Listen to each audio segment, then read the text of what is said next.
afternoon. You must be Martin. That's right. You must be Anna. That's right.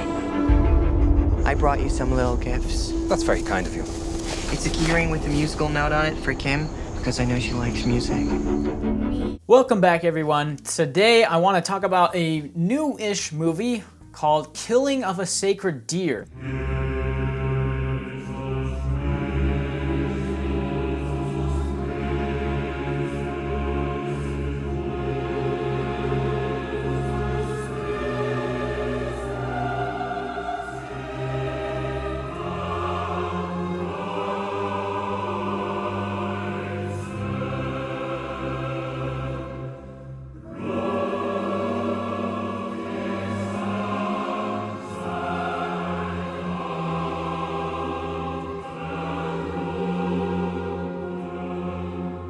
The Killing of a Sacred Deer. Now, this movie isn't from 2018. It's actually a 2017 movie that I've seen 3 times in the last few months.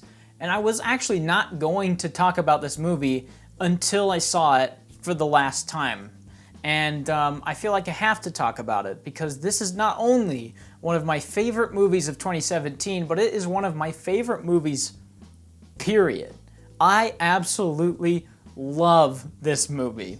It's from director Yorgos Lanthimos, who did last year's The Lobster, which was also featured on my 2016 Best of the Year list. It's probably the greatest performance from Colin Farrell in a long time. Definitely one of the greatest comedic performances from him, right up there with In Bruges. So definitely check The Lobster out. It's a lot of fun. It's very, very unique. It's one of the more unique movies that I've seen this year. That's a great movie. I do recommend you check that one out, but Killing of a Sacred Deer is leaps and bounds better, which is saying something because I love The Lobster. I mean, it's not a perfect movie. I think it does have some pacing issues, and the second half of that movie is much weaker than the first half, but Killing of a Sacred Deer is a consistent masterpiece. It's basically as perfect a movie as you're going to get from a psychological thriller. This is the absolute pinnacle of the thriller horror genre of 2017. It does not get better than this. And of course, there is a lot of controversy around this movie, as there always is with these types of movies. Most of the people are either saying it sucks, it's a complete waste of time, it doesn't make any sense, it's stupid, it's ridiculous. And then the other side, like me, is saying that it's a masterpiece. It's one of those movies that you get out as much as you put into it, much like The Shining, where there's so many different theories and speculations about what it's really about, what the underlying themes of that movie are.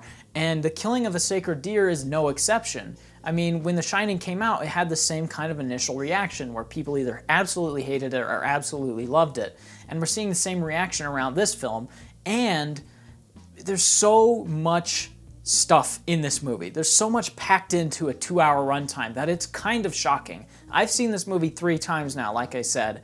It's not out on Blu-ray yet, but when it comes out on Blu-ray, I'm sure I'll buy it and watch it 15 more times in the next year. But because there is so much here to unravel, there is so much to this movie that I still don't understand. There's so much to this movie where I feel like I could get out something completely different on each subsequent watch. The first watch of this movie, I was enthralled, I was completely engaged and on the edge of my seat the entire viewing, mainly because of Yorgos' script, his direction, and the music, specifically the music.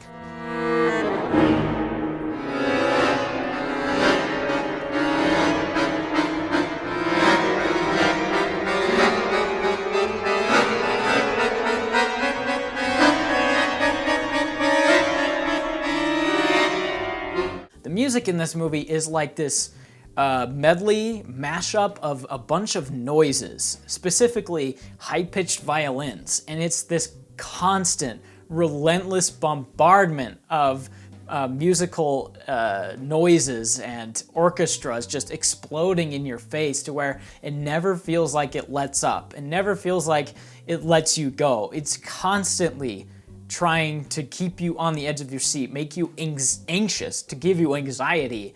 Not only that, but Yorgos' direction here too is incredibly claustrophobic. If it's not these amazing tracking shots down long hallways, it's these incredibly tight close-up or these push-in shots that will go on for way longer than you feel like they should. And this really instills, again, claustrophobia, but also this creeping like presence that's constantly surrounding the main characters of this movie, where you never feel like, again, like what the music does, you never feel like you're getting let go from what's happening. It's this constant build-up, and every shot and every music score makes you feel this way.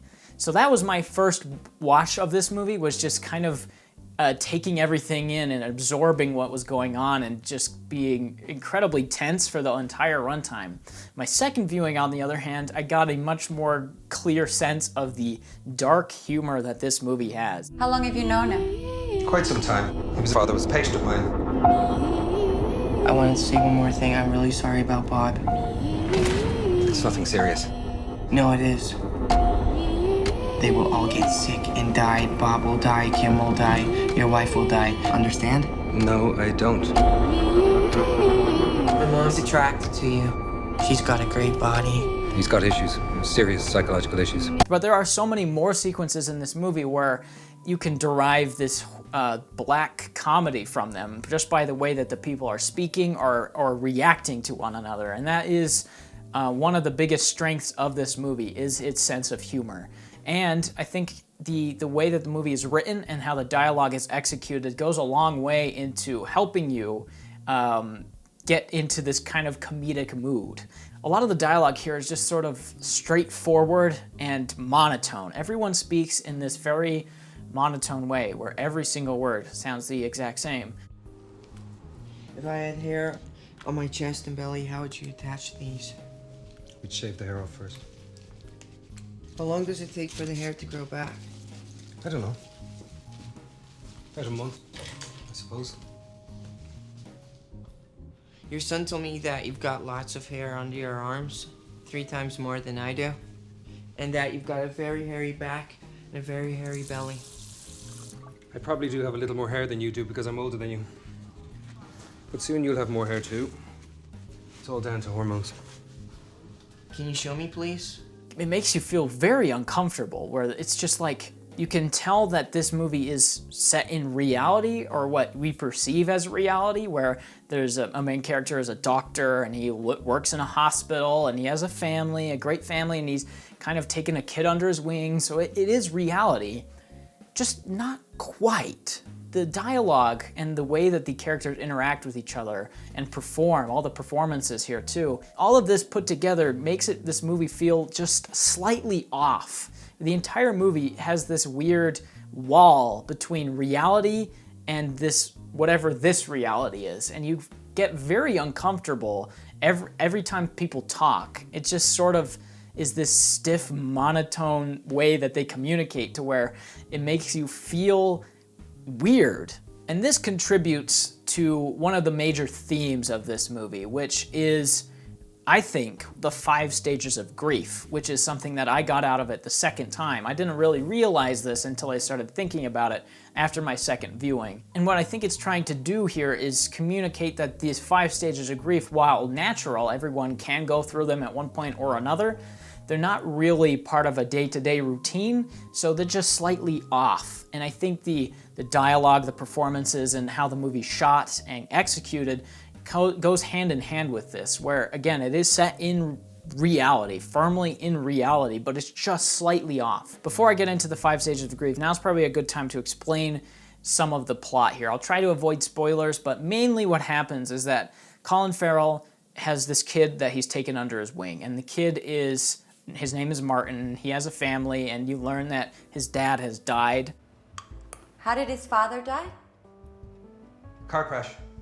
And it may or may not have something to do with Colin Farrell.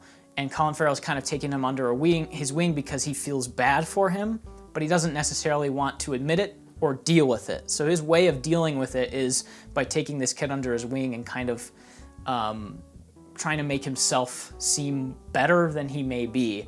And so he takes this kid under his wing, and then the kid later in the movie says to him that he's going to make his family sick. It's exactly what you think. Just like you killed a member of my family, now you gotta kill a member of your family to balance things out, understand? I can't tell you who to kill, of course, that's for you to decide, but if you don't do it, they will all get sick and die. Bob will die, Kim will die, your wife will die. They will all get sick and die. 1, paralysis of the limbs. 2, refusal of food to the point of starvation. 3, bleeding from the eyes. 4, death. 1, 2, 3, 4. Don't worry, you won't get sick, you just gotta stay calm, that's all. There, I said it as quickly as I could. I hope I haven't kept you too long. So that is the main plot of this movie, and this is where the 5 stages of grief really come into play, where we see the first stage is denial, where Colin Farrell doesn't quite feel like this is real. Bob, if all this is just an act, you should know that if you tell me now, I won't punish you, and neither will your mother. We won't be angry with you either. It's not an act.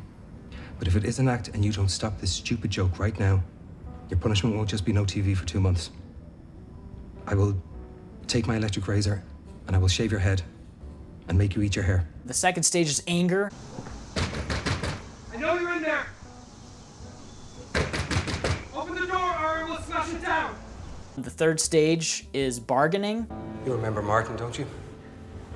He came by for a play date. I told him the kids were feeling a little unwell and he'll have to stay here until they get better. And then we see depression.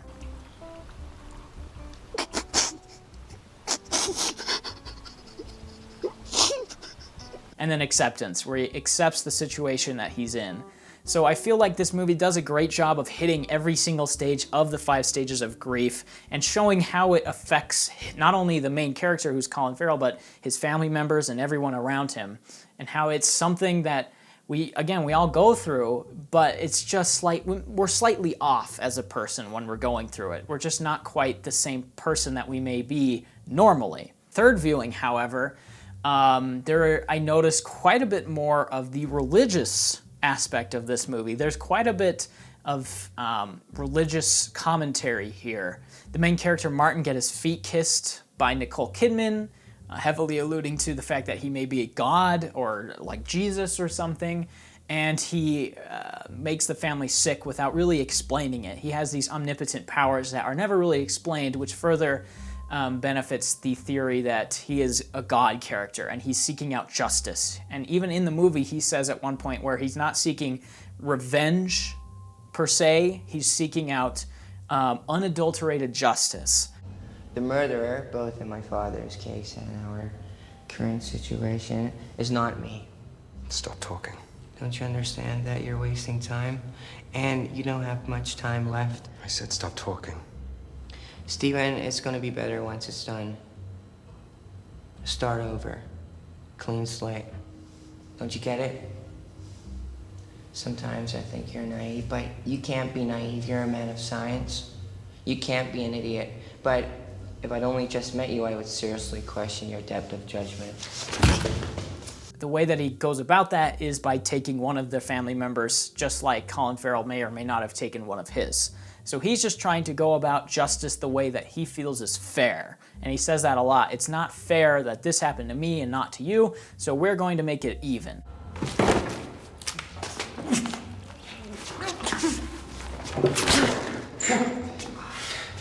Should I apologize? No. Should I stroke your wound? Actually, that would probably hurt even more, touching an open wound. No, there's only one way to make you and me both feel better.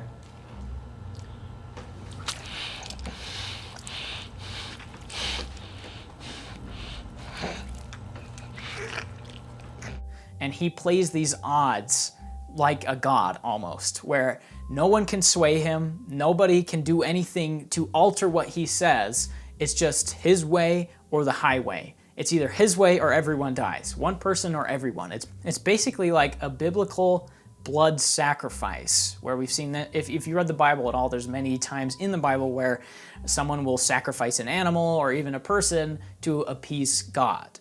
And that is a big part of this movie, where he is basically demanding a sacrifice to seek out justice. So there's a big religious element to this movie, and there's a lot of different other smaller themes to this movie that you can unpack on your own. But those are the two big ones that I got out of this movie, themes-wise, commentary-wise. But other than that, this movie is incredibly dark. And that is the biggest overarching theme of this movie, is just how twisted and depraved it gets. It holds no punches. It's incredibly disturbing. It's genuinely unnerving a lot of times, and the length that it goes to is so horrifying and bleak to where you don't feel good afterwards. But the last act of this movie is not only incredibly bleak, but it is treated with a slight comedic element to where it doesn't feel like it's depressing. It's not like you're coming out of it with just full onset depression. It's just you're kind of coming out of this movie feeling bad. It's the best way to describe it. I've lost 2 MP3 players in the last 10 days. So I'd like to ask you a favor. Can I have your MP3 player when you're dead? Everything about this movie is amazingly well done. Every performance here is fantastic. Every character, despite everyone talking in this monotone, dry way, every character feels fleshed out. Every character feels like an individual person that you get to know over the course of this movie. And all the technical aspects are on point. This movie is cinematic perfection. It's just a blissful experience once you get past the incredibly dark, incredibly twisted themes of this movie. But if that's what you're into, like I am, you'll love this movie like I did. It's incredibly unique. It's absolutely wonderful. Everything about it that is perfect, and everything under the surface is worth checking out and worth watching just so that you can unpack your own meaning out of it.